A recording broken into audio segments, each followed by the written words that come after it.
আমার ছেলের বিচার পাবো। আর বিশেষ করে এই কোটা আন্দোলন শুরু যখন হয় তখন সার্জিস আলম, তারপর আরো যারা আছে সময়ের লোক মেইন যারা আছে তারা ডাক দিয়েছে, মানুষ চলে আসো। আমার ছেলে কয়েকটা লাঠি আর কয়েকটা হয়তো পিঠে টুকরো দিয়ে রাস্তায় নামছে তার ডাকে। 19 জুলাই পর থেকে এ পর্যন্ত সার্জিস আলম, নাহিদ আলম এরা যারা আছে আজ পর্যন্ত এই শহীদ পরিবার তাকে দিয়ে বলল না যে আপনারা কেমন আছেন, বলো তো আমরা কেমন আছি।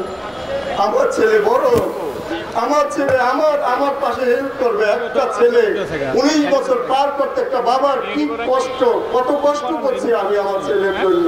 আমি একটা টি শার্ট, আমি এই যে শার্টটা আমি 200-250 টাকা বেশি কিনি না, আমার ছেলের জন্য 500-700 টাকা কিনে দিয়েছি।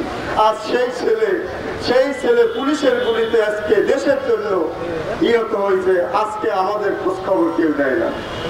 তাই আমি আশা করব যে আমার ছেলের বিচার যেন সুস্থ হয়। আর বিচার কিভাবে করবে? মামলা করছে আমি 28 জনের নামে। আমি দেখতেছি আমি যাদের নামে মামলা করছি অর্ধেক লোকই পলাই গেছে, অর্ধেক লোকই পলাই গেছে। তা কাদের নামে বিচার করবে আমার ছেলের? আমি এই জাতির কাছে জানতে চাই কিভাবে পালিয়ে গেল তারা। আজকে বিজেপি বলতেছে যে ওই অমুক পালিয়ে গেছে, আমার তো